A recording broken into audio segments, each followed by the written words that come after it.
Hey everybody, and welcome to Real Film Talk, a show about everything from the biggest blockbuster hits to award-winning indie darlings. We like to look at today's top films a bit more critically than your average viewer, putting our film studies degrees to the test.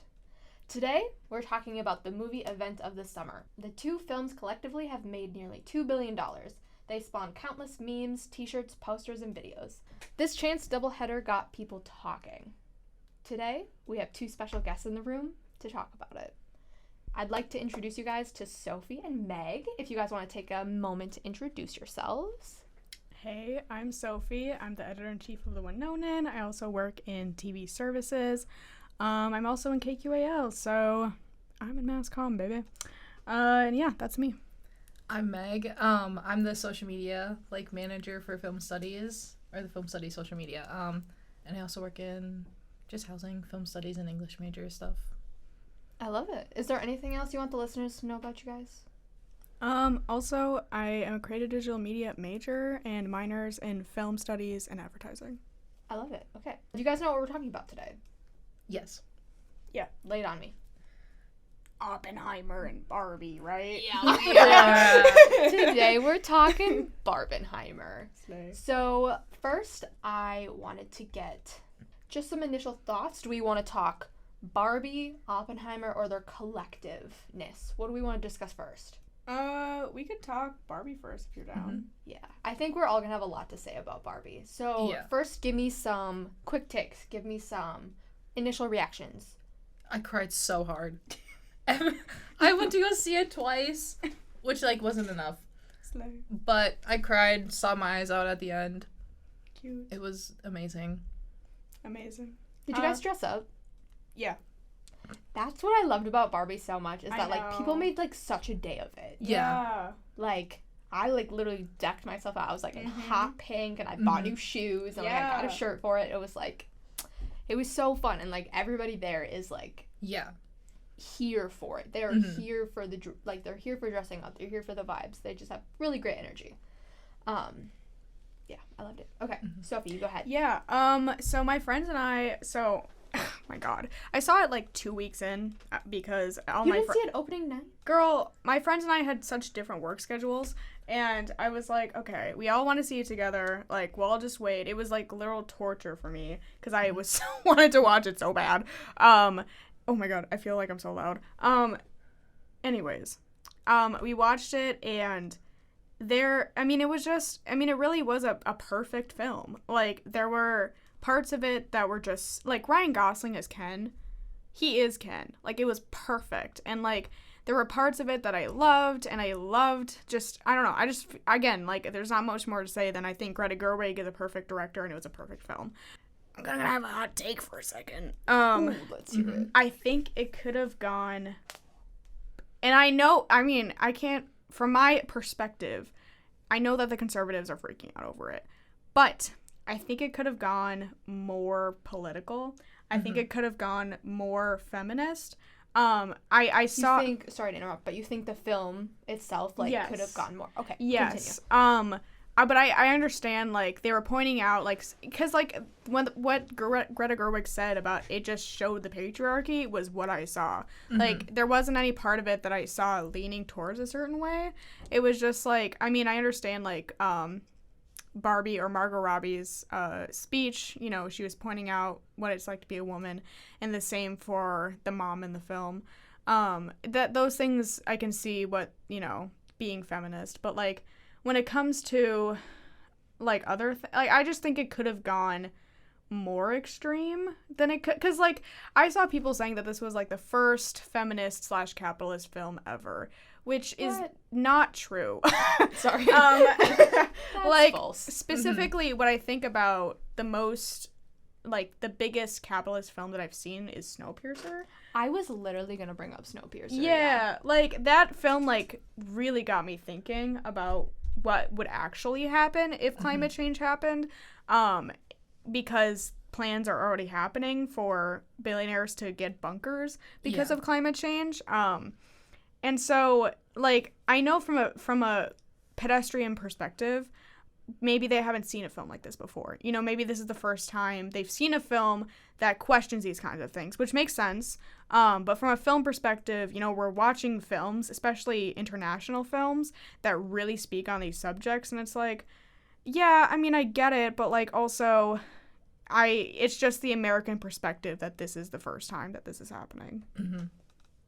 That is a really good point. That is an excellent point, Sophie, because Yeah. like film has been around for a really long time and it has a lot to say, but people just don't always, I feel like, give it the time of day. They don't see it for the cultural weight and significance that films can have. Yeah.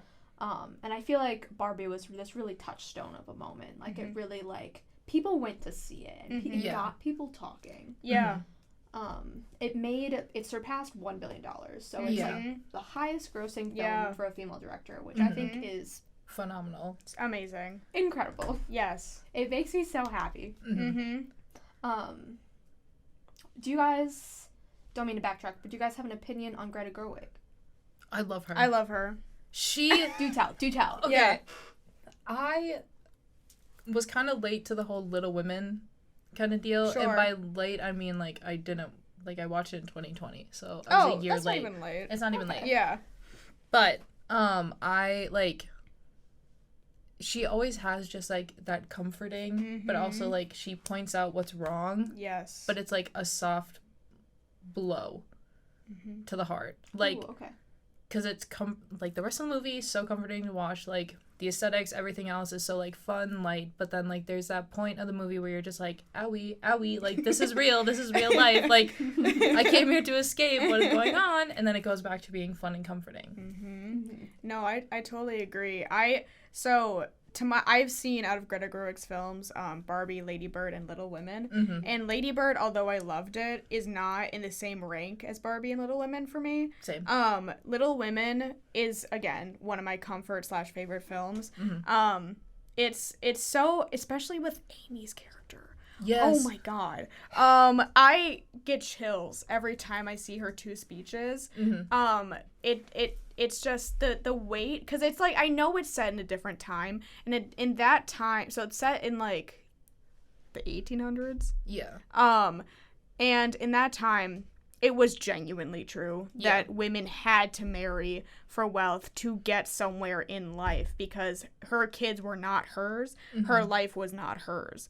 Today, obviously, you know, we see a different life, but we still, as women and as AFAB people, see our wealth and worth dependent on having a significant other, specifically having a husband. Yeah.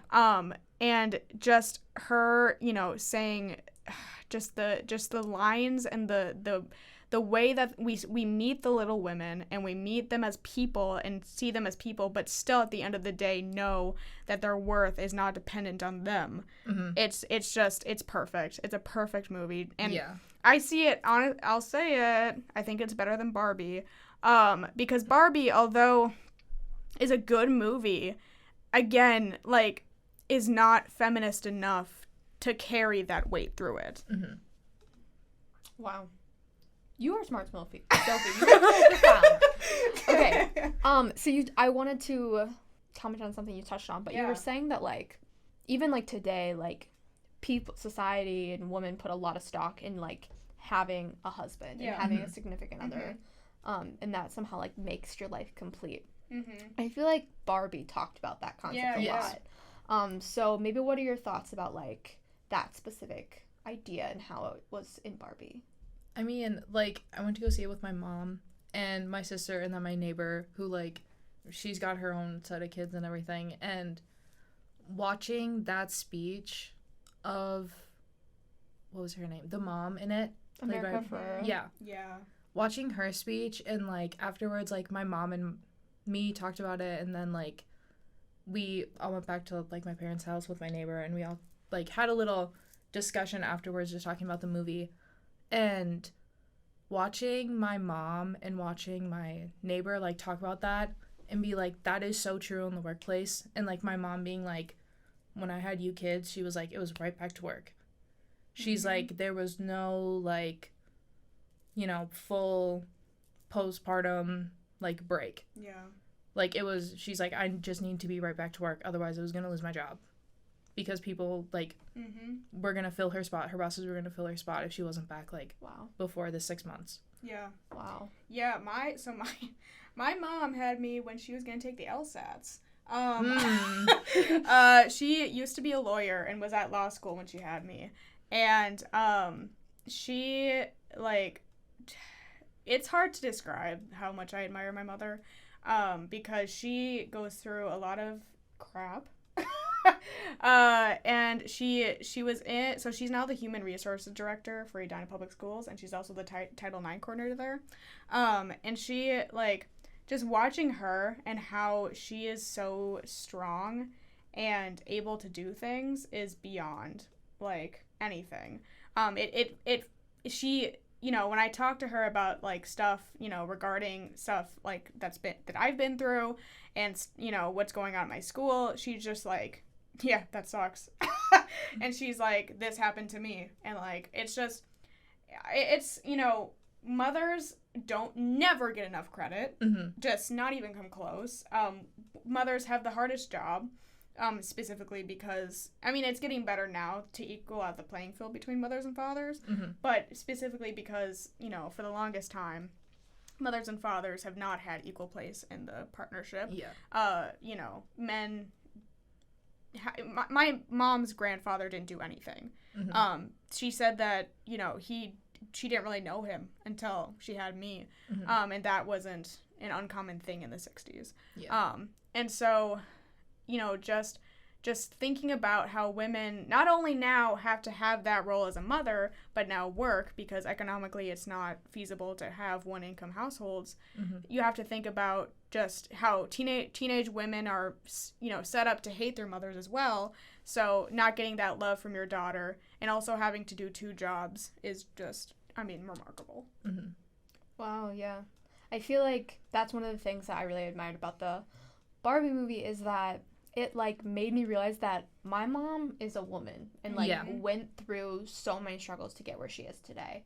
And, like, you think of your mom, maybe there is that kind of, like, hate build that sort of, like, is infused in us. That it's almost, like, taught that there's this feud between a mom and her daughter. Or maybe you look up to her like an idol. Like, she's, like, somebody who you could never really fully understand. But, like, I think this movie specifically with, like, the mom and daughter in the movie, their names are escaping me. Like, you just see that they, like, they're both women, and they both have their own struggles, and there's a sense of understanding between them. And that's what I think is so great about Greta Gerwig movies, is that she has these, like, complex feminist ideas that she really brings down to the personal level. So that you can relate it either to your own life or just understand, like, the emotional weight that has on characters. And then that translates back to the emotional weight that happens to, like, real human beings. And I think we can see that even through Lady Bird. Because in Lady Bird, it's about a mother and a daughter. And, you know, they're both low-income household, or it is a low-income household. And... you know, there's this line that did get me was when the daughter was talking to the mother and she's like, do you like me? And the mom was like, I love you. And she was like, that's not what I asked. Do you like me? And that, you know, we're always trying to get, you know, our mothers to love us and to like us because, you know, just trying to seek out that validation, not just through men, but through women as well. And it's just the mother-daughter relationship is so complex in that way. And, you know, it's hard to show on screen, which is why we haven't seen it on screen that often. But like, in its authenticity. I feel like we see mother-daughters on screen, but it's something like a feud between them, like you were talking about earlier. But this authentic representation, is what Greta Gerwig does great at.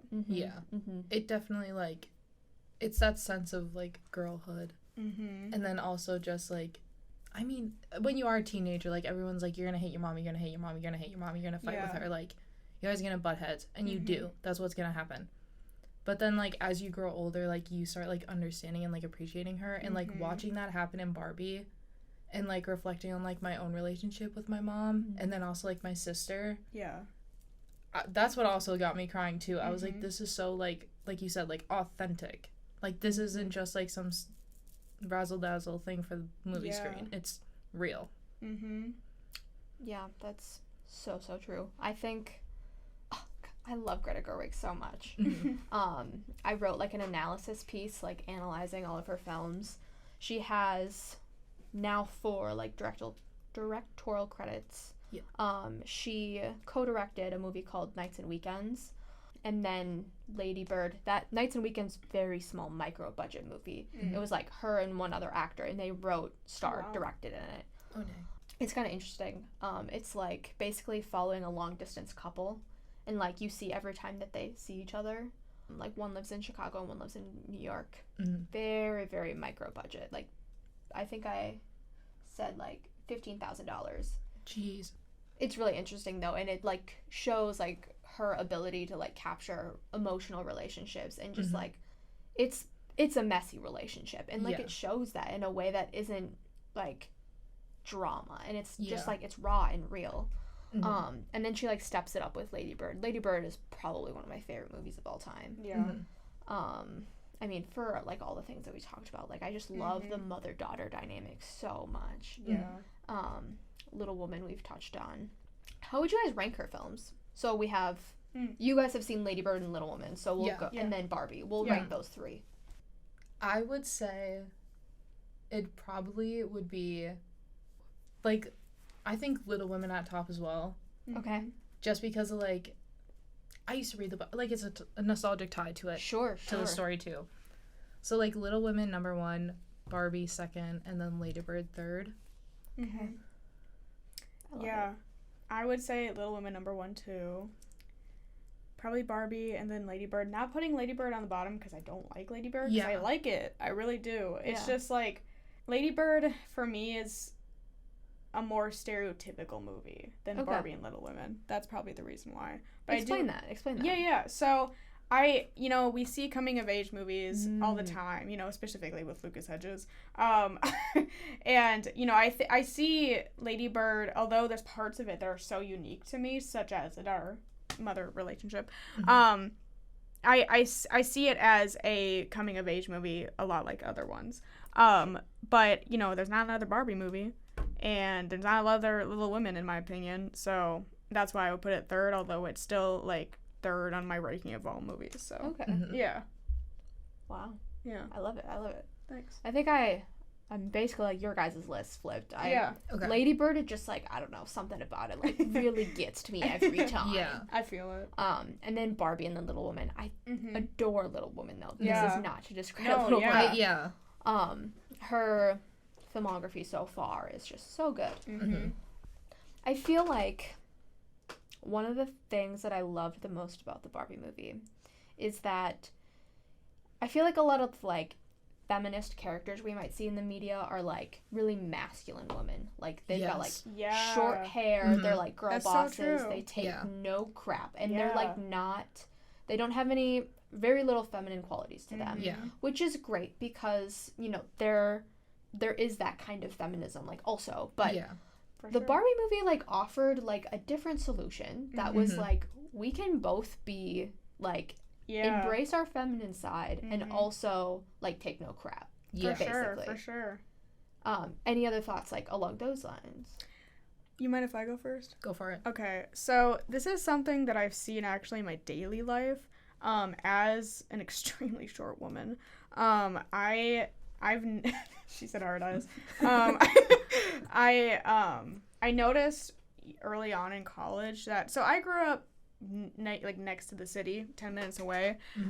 And so I grew up in a place that everyone dressed differently, and like the way you dressed did not define what people thought of you in that way. And then I came to Winona, and things were different. Whenever I dressed femininely, like people would see me as a smaller person than I was. And whenever I dressed more masculinely, people would take me more seriously. And I dressed more femininely, in college, like basically also because there's also like that stereotype that like women need to dress femininely and men need to dress masculinely. There's also that here because, you know, if you dress masculinely, you're gay. And so it's this hard line of, like, what is the right thing to do and what is the wrong thing to do? Because I also am not homophobic. Like, I don't care if people think I'm gay, but, you know, I want men to see me in a straight way. Yeah. So it's like, yeah, it's hard to, like, define what I should be doing in this scenario. But also, why do you care? Like, it's this giant clump of, like, things that you're supposed to be doing when none of it actually matters. But the thing that I'm trying to get to is that I realize that when I'm with people that I'm comfortable with, I feel like I can dress more like myself. Mm-hmm. And they won't see me in any certain way. And so I've noticed that, like, a lot of women, you know, that I've talked to, they say they dress more femininely with their boyfriend, not because of those gender stereotypes, but because they feel more comfortable doing it. That they feel they're comfortable in their femininity, and that they don't have to, you know, be masculine and speak up more to get their voice heard. Mm-hmm. And so it's this genuine interest to me that, you know, having differences in where you are determines how you can dress. That's a really interesting point, like, vocalizing that, like, through specifically clothing. Mm-hmm. Because clothing is such, like, a representation of ourselves a lot of times. So that's really interesting. Mm-hmm. I definitely, like, I agree with the whole, like, if you dress more masculine, like, you're going to be getting, like, respected more. Mm-hmm. Because, like, even, like, with my family, like, it's... This is gonna sound so bad. That sounded so bad to start out. No. So, like, okay. I am a gay woman. Shocker to none. So, like, I do dress like, you know, a stereotypical lesbian sometimes. Sure. But, like, I feel more confident that way just because, like, that's how I like to dress. Mm-hmm. That's, like, how I like to, like, dress my body. But, like, people will then, like, be like, oh, like, you want to be a man. And it's like, no. Different things. But, like, I do get spoken to more when I'm, like, dressed like that. And I'm, like, kind of, like you were saying, like, respected more. Yeah. When you're dressing more masculine because people see you as, like, you know, tougher or, like, worthy of being, like, talking to because you seem, like, higher up on a pedestal or something rather than looking like a little flower in a field. Delicate. Yeah. Like, it's stupid. Yeah. It's a stupid little problem. There's, like, this, there's a silly little notion that, like, embracing femininity is somehow associated with, like, being dumb. Somehow. Yeah. Like I mean, the bimbo thing and, like, the dumb blonde. 100%. Mm-hmm. Me when I was born blonde sad eyes. No. And I feel like that's, like I said, that's one of the things I really respected about the Barbie movie is they had these, like, powerful women who, like, embraced everything about their femininity. They loved, I mean, this is a little bit trivial, but they loved their clothes. They loved their makeup. They liked doing their hair. They loved dressing how they wanted to dress. Mm-hmm. They're gorgeous women, but they all hold positions of power. Like, one of them, like, was a Pulitzer Prize author. One of them won a Nobel Peace Prize. Yeah. Like, they're scientists. They're presidents. Not to bring up Oppenheimer in the middle of the Barbie segment. No, it's Barbenheimer. Barbenheimer. Yes. There's a meme I saw on Twitter, and it was like, one of these Barbies is a physicist and has a Nobel Prize. The other one is not. And it's a picture of the real Oppenheimer and then Emma Macary's character, Barbie. And it's like, oh my god. I was like, this is kind of good. Funny. I love it. I was like, slay. And she's like, she's in her full, like, you know, plaid dress with, like, the pleated skirt that floofs out. Her hair's all done nice. Mm-hmm. He's, like, smoking a cigarette and all dirty. Mm-hmm. It's like, guess what? Loser. Can I say something? This is something that I noticed about the Barbie movie when I watched it. When they're in, like, when the Barbies are in, like, the Ken mode, when they're, like, I don't know, like, whatever to the Kens. Mm-hmm. There's a scene with Barbie and Emma Mackey's character, and Emma Mackey forgot that she won a Nobel Peace Prize because she was in the Ken mode, And it was like kind of like talking about how like women, when they're in this patriarchy, can't really say like, oh yeah, like I'm so proud of myself for winning this award. Yeah. Because it comes off as you're way too confident as a woman, Mm-hmm. and that's something that like I've dealt with too, like being the editor-in-chief of Winona, and when people say like, hey, like you're doing such a good job, I'm like, Yeah. but like really it takes so much hard work and like probably 40 hours a week for me. Yeah. So like, why am I just saying like, whatever. It's so it made me really think about like why we have to do that, Yeah. Just to seem more like easy going and easy to control. For sure. Just discount all of your like hard work. Yeah. To make it seem like, no, I wasn't doing any of that. Like, it's fine. And it's like, Yeah. no, I literally, like, I worked really hard on this. Thank you very much. Yeah. Like, I have the same issue, too. Like, I totally, like, people compliment and be like, you did such a good job. I'm like, it's nothing. Yeah, literally. Men can be confident and they can be passionate about things Yeah. without being seen as like, Yeah. whoa, now, hey, you Yeah. don't have to be like that crazy about it. Yeah. I don't really know how to do transitions yet. But another thing I wanted to talk about with Barbie, I feel like marketing and production design were like so intense for this movie. And I just, like, not only did they have all of these like incredibly like profound and powerful messaging that like really resonated with women, as we've talked about thus far, but the production design behind it, like it was given this like such high level of cinematography and like it was given so much love and care, and it was given the budget to like go all out for this woman-led story, and I think that is really, really cool. So I love that they built everything. That it was just like an old little like soundstage, and they built everything rather than using CGI. It gave it like that Barbie like it gave it like you were playing with toys. And I was like, this is so good. Like, this fits so well.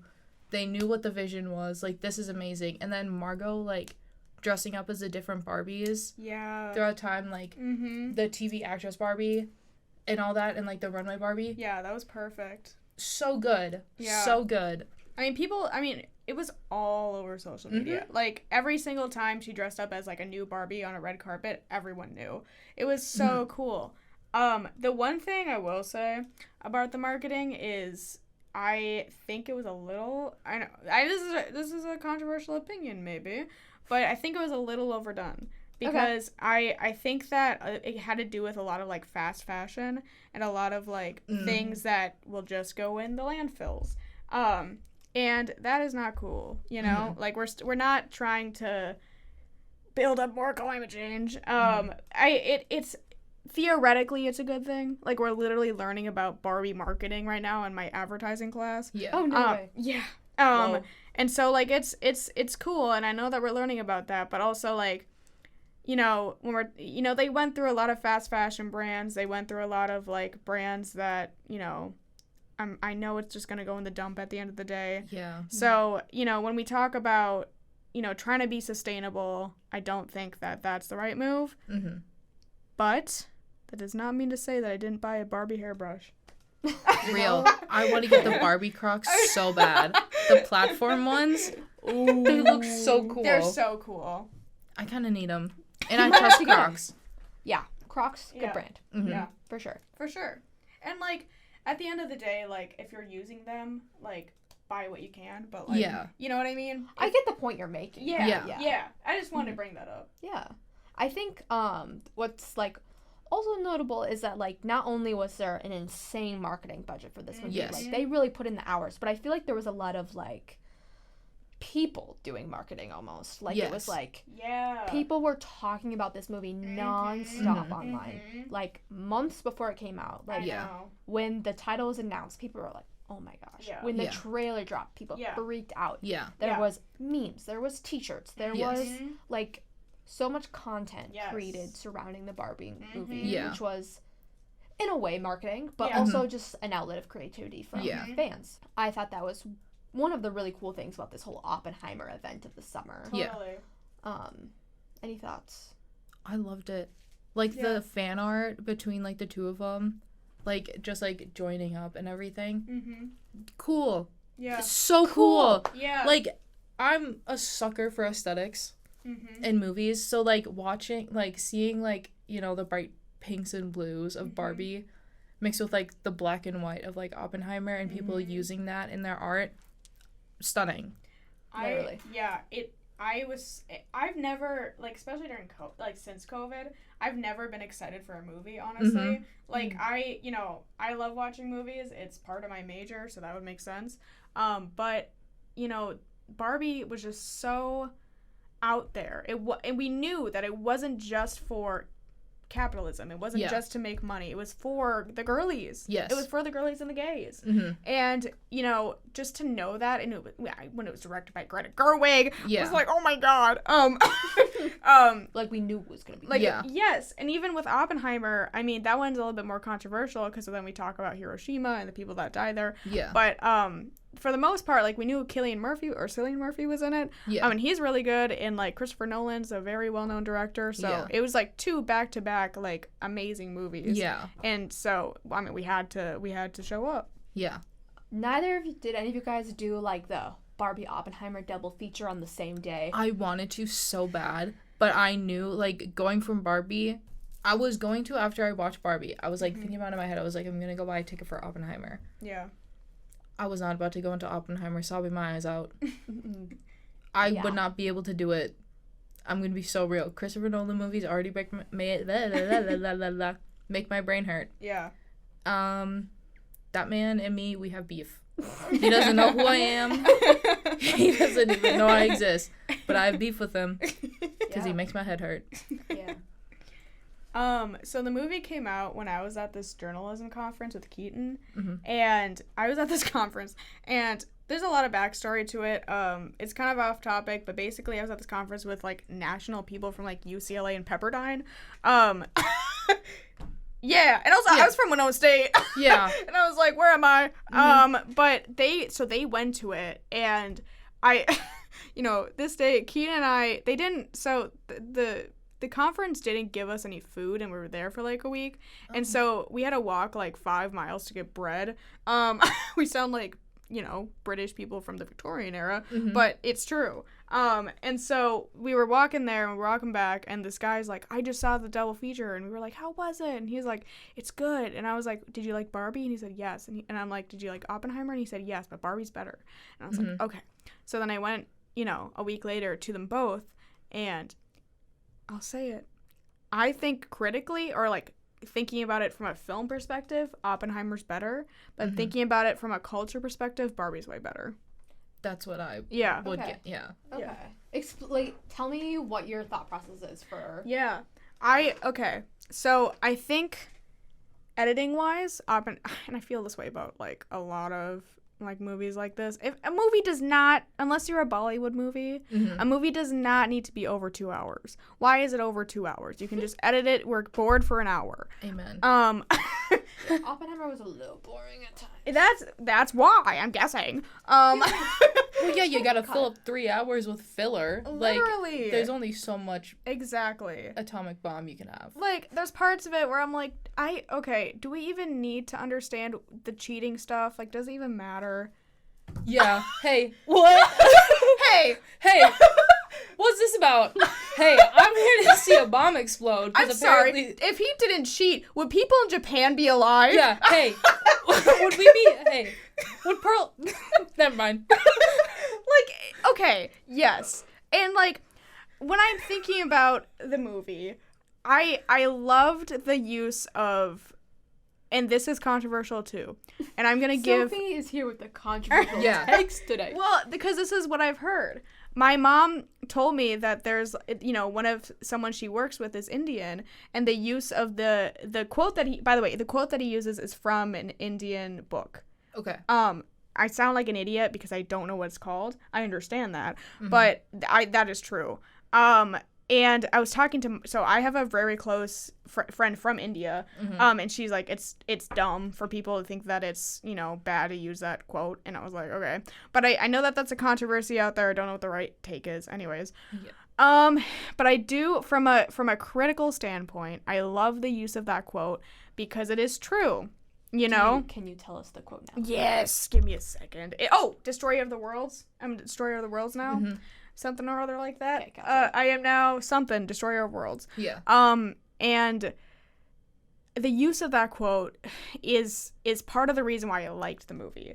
Because I think that the movie itself is not showing him as a good person or as a bad person. It's showing him as someone who actually partly was a bad person, because he did create the bomb and did something very, very, very bad. And it showed it even in the beginning when he was a student, in the very beginning, when he poisoned that apple and almost killed his teacher. Yeah. And so it is, even though it shows him as a human, I don't think it shows him as a good human. Yeah. I think it shows him as someone who made very poor decisions in his life. Through the cheating, through the bomb, through the apple, etc. Yeah. Do I think the cheating, Florence Pugh's character, even needed to happen? No. Yeah. Like, I'm sorry, like, we're in a Christopher Nolan film. The women don't matter in it. So why... Hello. Ring-a-ding-a-ding. So why are we pretending that they do? And yeah, Florence Pugh was definitely there to get, like, butts in seats. Yeah. Yes, it was fully, like, eye candy. Yeah. Yeah. And 100%. which is gross. Yeah. Yeah. Also, sorry, hot take. I didn't understand that we were allies with Russia, but we also hated Russia. Because they were like, he's a communist, so blah, blah, blah, blah, blah. And I'm like, we're allies with Russia. Yeah. Like, what are we doing? Yeah, the political like, of it all, I'm confused by. But yeah. Politics just confuses me in general. That's fair. I get it. Especially, like Meg said it earlier. Yeah. Christopher Nolan movies confuse me. Yes. Yeah. I am a film major, but, like, some of, like, the pseudoscience that he uses to, like, explain his plot twists, I'm like, what is going on? Like, I'm gonna be so real. Yeah. I like the fun movies where I don't have to think, and I just, like, there was a reason why I religiously watched SpongeBob all the time as a kid, and my mom thought my brain was gonna rot. That's so funny. Because I like staring at a TV, and I like going, like, blank for a couple hours a day. Yeah. True. Watching Take a load off. Exactly. Yeah. Christopher Nolan movies stress me out. And yeah, Tenet almost gave me a heart attack. literally, okay. I've never seen There's that a movie. time and a place, but Tenet? What? I don't get it. I watched it because Robert Pattinson was in it. I'm gonna be so real. Fair. And I was like, this is kind of good. And then the Christopher Nolan-ness came in, and I was like, and they never start, mind. like, going back in time, and I'm like, How is this working? don't know. It, like, Yeah. I'm not built to know. I'm just a woman. Oh my god. But I feel like out of Christopher Nolan's films, this is one I, like, got my head around. Yeah. Because it was history. And, like, I get, like, okay, sort of this tortured artist, this tortured genius built the bomb, which, we know what happened, during, like, the war and stuff. And then we follow him through that emotional journey, like, the weight of his actions, and, like, you see the internal struggle. That's what I think I really liked about it. And speaking to your point earlier, Sophie, is, like, you really see his internal struggle. You really see him grappling with his moral conscience of it all. Because he wants to be a good man. He is invested in the science of it all. He's invested in scientific discovery and achievement. And gets wrapped up in that and doesn't think about the consequences and the weight of his actions. Which then he has to struggle through, and, like, what his legacy will be. And inevitably his legacy is this bomb, but what he wants that to be.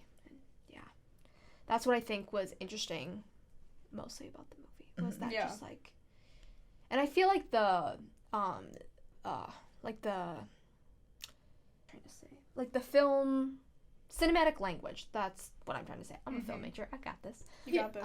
Like, the cinematic language of the film really, like, contributed to that idea, especially when I think he's, like, at a press conference or something, and then it, like, the sound kind of, like, cuts out and it goes to slow-mo, and then he, like, starts hearing, like, the screams, and, like, you can see him really thinking about it's like, oh shoot, like this was bad. Yeah. Yeah. I watched the show Chernobyl before this, or Chernobyl. Sorry, I don't know how to pronounce it. And for me, it was very interesting to see the parallels between Oppenheimer and Chernobyl. Yeah. Because they're about pretty much the same thing. Mm-hmm. And, they have very similar, like, outlines. Mm-hmm. In the beginning, when Oppenheimer first, drops the bomb and sees if it works, and then he sees later the next day the guy throwing up because of it. Yeah.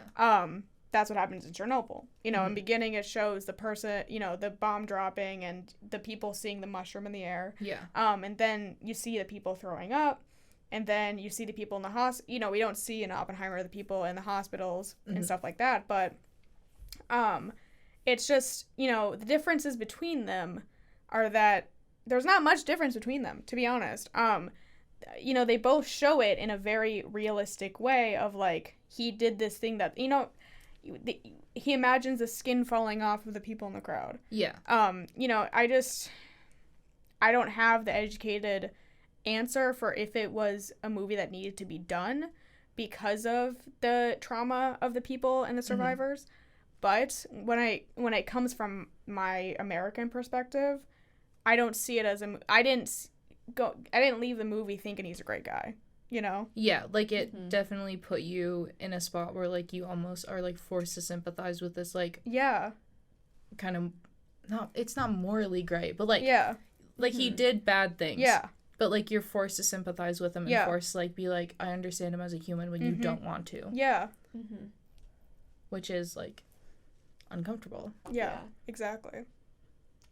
I also want to point out that I feel like there's a parallel between, like, my legacy is so big, and, like, I'm a tortured artist, and my genius nobody can understand. That's actually so true. Between, like, Oppenheimer and Christopher Nolan, I'm like, yeah.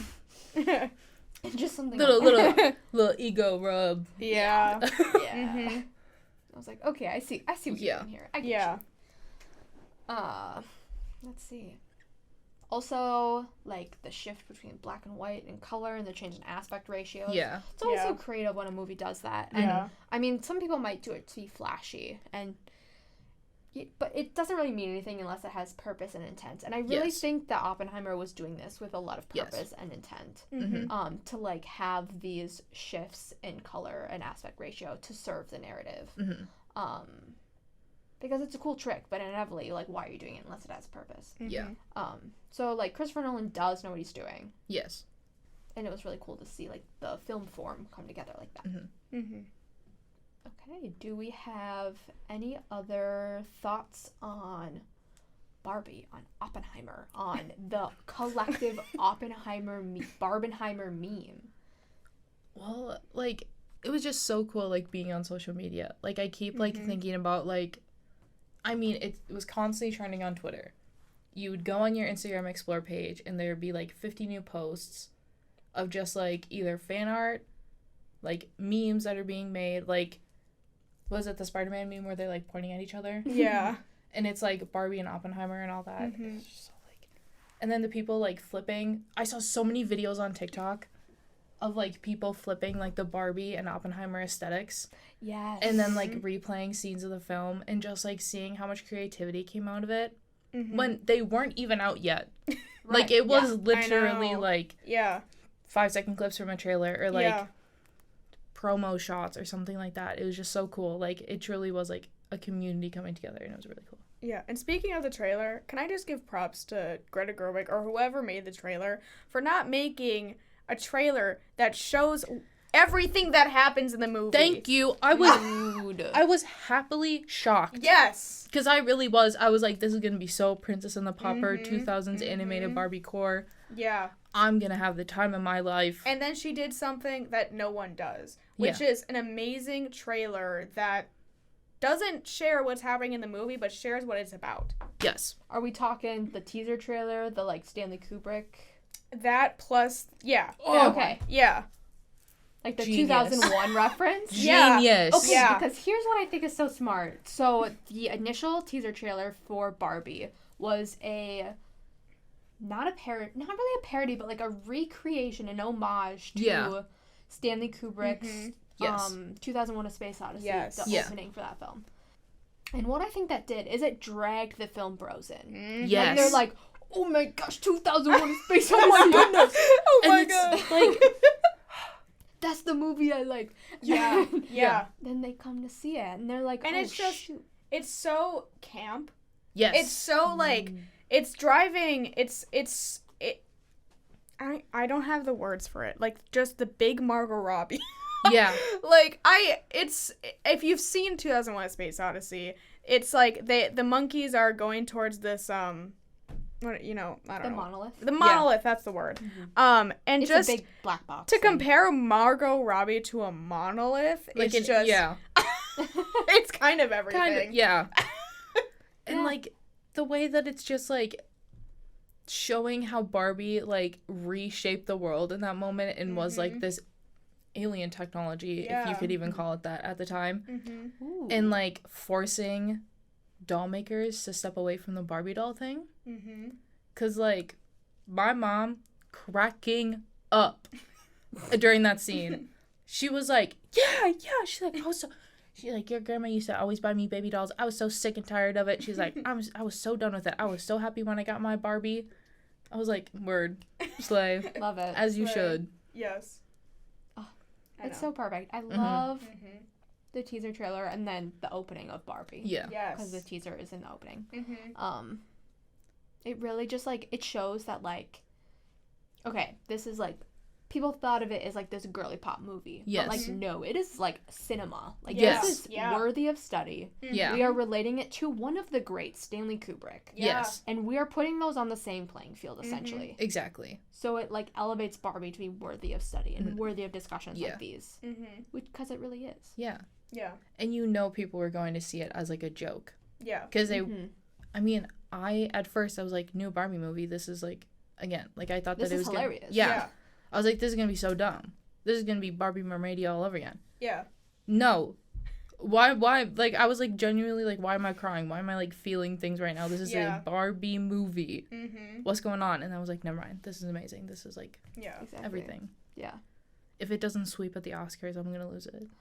Yeah. That is, I think this Oscars race is going to be so interesting because there's Yeah. so many movies being pushed back right now due to the writers and actors Yeah. strikes. Yeah. Mm-hmm. So now a lot of like the award season is going to be limited to like kind of the first half of the year. Mm-hmm. So I think because Dune 2 just got announced, it got pushed back a little bit ago. No way. Yeah. Which that one was like people were like, this is gonna be big best picture, like at least a contender, Yeah. director Yeah. contender, because it was for the first one. Yeah.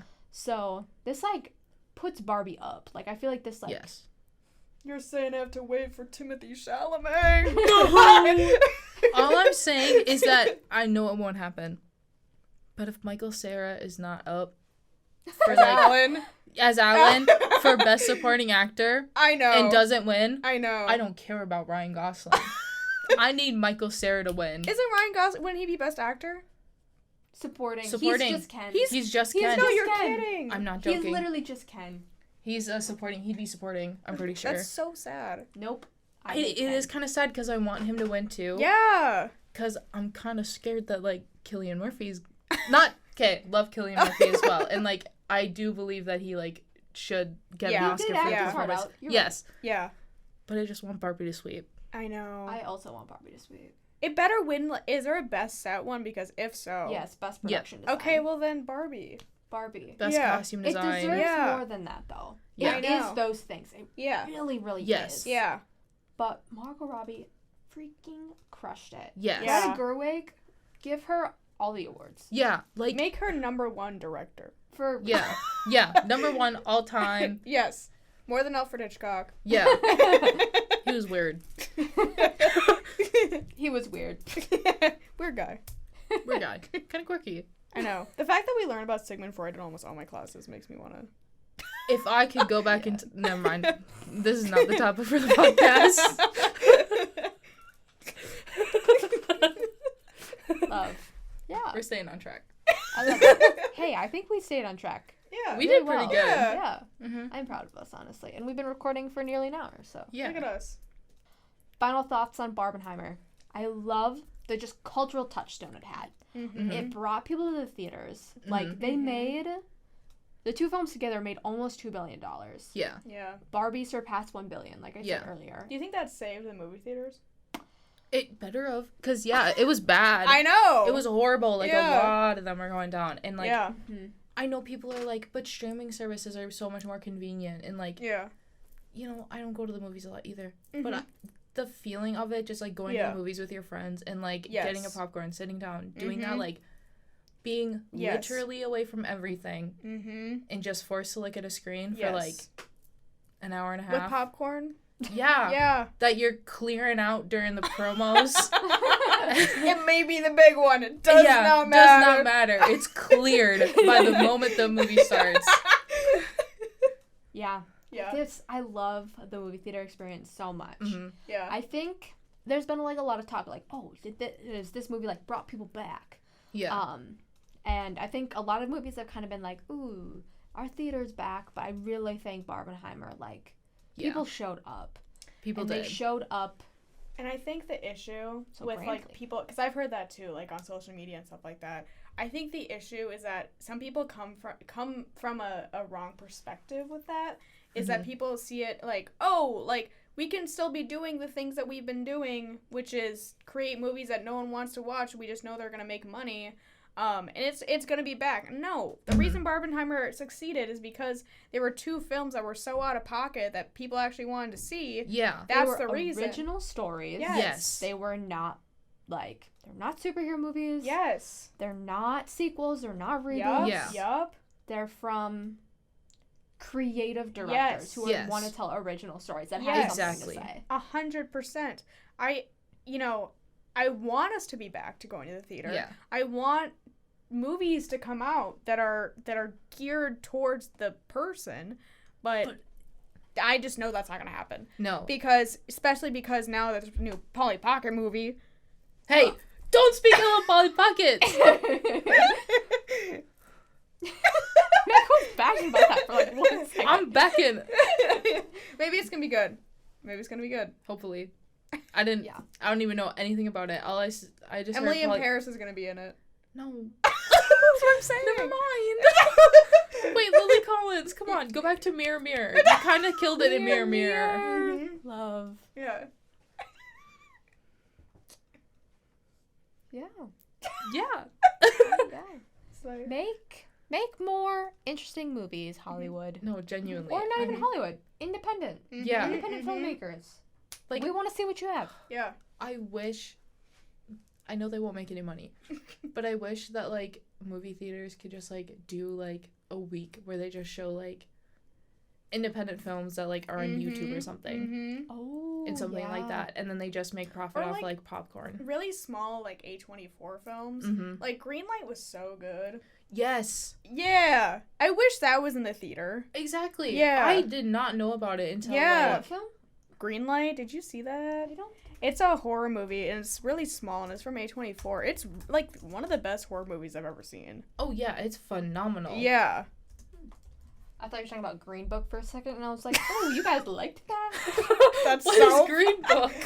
It won, like, 1 million awards back in the day, and it was very whitewashed. Oh. It was like a... Yeah. It was like, haha, Yeah. racism is bad from the white person's perspective. You know? Oh, no. Oh, Yeah, no. like, Yeah. white savior. Yeah. Oh, period. Yeah. Wait, no, never mind. It won Best Picture. You know how it is. I thought you guys were talking about the Green Mile. Oh. Too many green movies. I was like, that's not it. It's not quite the same. No. Not quite the same. I was like, huh? I thought we were talking about the Green Lantern. That movie sucks. Oh, I love talking to film majors. Oh, that's great. What's another green movie? Green Goblin. That's a Green character. eggs and ham. Dr. I Seuss. love that. Okay, well, we have been recording for about an hour now. Woo! Excellent first episode of the podcast, Real Film Talk. I'm so glad you guys could join us today. Is there anything you guys want to plug? Film club. Join film club.